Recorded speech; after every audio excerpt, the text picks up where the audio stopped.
Hello friends, this is Kashish and I welcome you on our YouTube channel.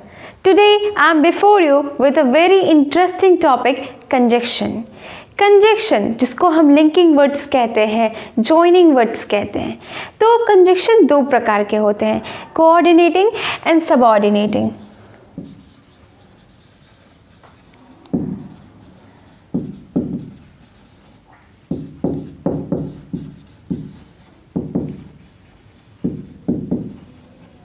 Coordinating conjunction it joins two clauses with equal ranks, मतलब ये समानांतर equal value वाले को जोड़ते हैं। और सबऑर्डिनेटिंग क्लाउज दो क्लाउज को तो जोड़ते हैं, लेकिन उसमें से एक क्लाउज मेन क्लाउज होता है और एक क्लाउज डिपेंडेंट क्लाउज होता है, मतलब एक क्लाउज दूसरे पर निर्भर करता है।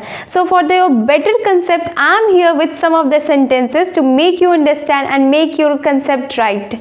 सो हमारा पहला सेंटेंस हम लोग देखते हैं, he must eat something dash he will feel weak. तो हम देख रहे हैं यहाँ पे कहना चाह रहा है कि उसे कुछ खाना चाहिए, नहीं तो वो वीक फील करेगा, कमज़ोर फील करेगा। तो यहाँ पे हम क्या नोटिस करें कि क्या होना चाहिए, जैसे कि आप देख सकते हैं और अदरवाइज बट स्टिल नेवरथलेस, ये सब हमारे कोऑर्डिनेटिंग कंजक्शन है।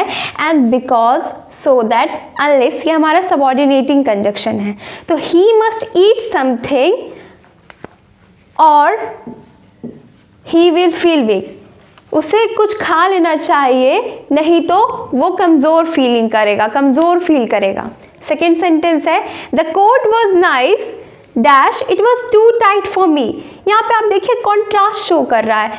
यहाँ पे कोट ये भी कहा जा रहा है कि अच्छा भी था, लेकिन कोट बहुत ज़्यादा टाइट था। तो यहाँ पे हम क्या यूज़ करेंगे, the coat was nice but it was too tight for मी।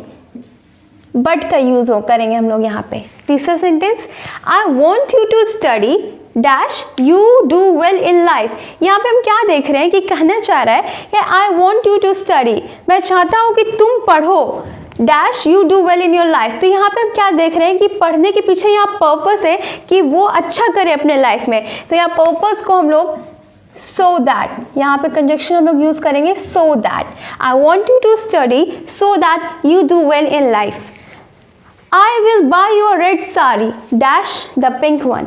हम यहाँ पे आराम से नोटिस कर सकते हैं कि यहाँ पे चॉइस को दर्शा रहा है। और आप जानते हैं कि चॉइस आप आइदर और, नाइदर और, ओनली, ये सब यूज़ कर सकते हैं। लेकिन यहाँ देखें हम लोग, तो I will buy a red sari और the pink one, या तो मैं लाल साड़ी खरीदूंगी या तो मैं पिंक साड़ी खरीदूंगी। So we will use here or.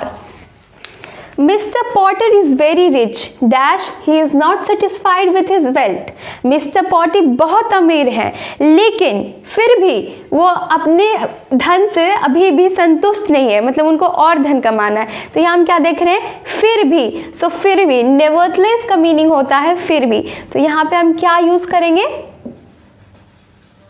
Nevertheless.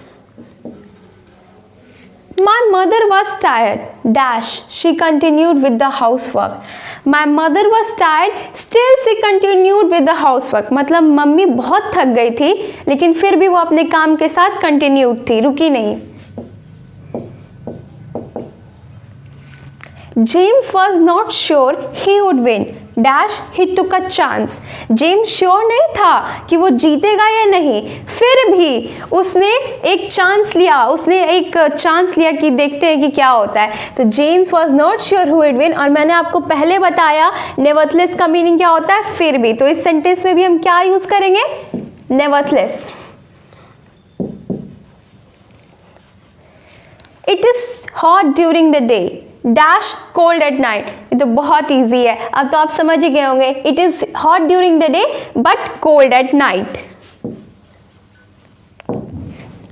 We did not go to the party dash we were too tired. अब हम यहाँ पे देख सकते हैं कि यहाँ रीज़न बता रहा है, पार्टी के क्यों नहीं गए, क्योंकि वो लोग बहुत ज़्यादा थक गए थे। तो यहाँ पे हम लोग रीज़न है, तो because we use for the reason. और आपको मैं एक बात बता देती हूँ, जब भी आप बिकॉज और अनलेस यूज़ करेंगे तो आपको ये ध्यान रखना है कि बिकॉज और अनलेस जिस पार्ट ऑफ सेंटेंस में आ गया उसमें आपका नॉट नहीं लगेगा वहाँ, क्योंकि ये दोनों का ऑलरेडी नेगेटिव मीनिंग होता है। इसलिए उस सेंटेंस के पार्ट में कोई भी नॉट का प्रयोग या नेगेटिव का प्रयोग नहीं होगा। तो यहाँ पे क्या होगा, because. You won't understand the chapter dash I explain it to you. तुम तब तक इस चैप्टर को नहीं समझोगे जब तक, तो अनलेस का क्या मीनिंग होता है, जब तक। So we will use here unless. और देखिए जैसा मैंने आपको बताया बिकॉज और अनलेस में नॉट का प्रयोग नहीं होता है, तो यहाँ आप देख सकते हैं I explain it to you, तो यहाँ पे क्या होगा, अनलेस। या आपने नोटिस कर लिया होगा कि इस पार्ट ऑफ सेंटेंस में आपका कोई नेगेटिव मीनिंग नहीं है, क्योंकि अनलेस आपका ऑलरेडी एक नेगेटिव मीनिंग दे रहा है। I turn the air conditioner on dash it was very hot. तो उसने एयर कंडीशनर क्यों ऑन किया, क्योंकि बहुत ज़्यादा गर्मी थी। तो यहाँ पे क्या होगा, I turn the air conditioner on because it was very hot. यहाँ पे आपको रीज़न दिखा रहा है, तो यहाँ पे क्या होगा, बिकॉज। और मैंने आपको पहले बता दिया है कि बिकॉज रीज़न के लिए यूज़ होता है। I gave the poor man some money dash he could buy himself a meal. तो यहाँ पे आप क्या देख रहे हैं कि पुअर मैन को क्यों पैसा दिया जा रहा है, ताकि वो अपने लिए एक भोजन खरीद सके, अपना मील कर सके। तो यहाँ पे आप देख रहे हैं, यहाँ पे आपको दिखा रहा है कि पर्पस है, उस मनी को क्यों दिया जा रहा है उस गरीब आदमी को पैसा, ताकि वो कुछ कर सके, खा सके। तो यहाँ पे आपको मैंने बता दिया कि पर्पस के लिए सो दैट यूज किया जाता है। तो I gave the poor man some money so that he could buy himself a meal. Finish your studies dash I shall be angry with you.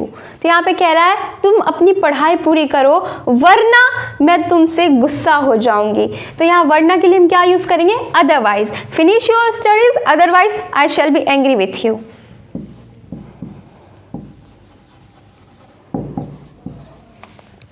You must speak the truth dash you will be punished.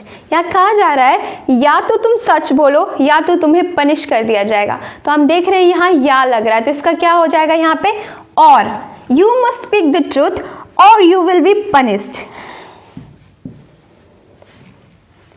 You cannot go out dash you complete this assignment. तो फिर से आप देखिए, अगर आप इस sentence को अच्छे से देख रहे हैं, यू कैनॉट गो आउट, जब तुम नहीं बाहर जा सकते हो, जब तक तुम अपना होमवर्क या असाइनमेंट कंप्लीट नहीं करोगे। तो जब तक का मैंने आपको क्या बताया मीनिंग, अनलेस।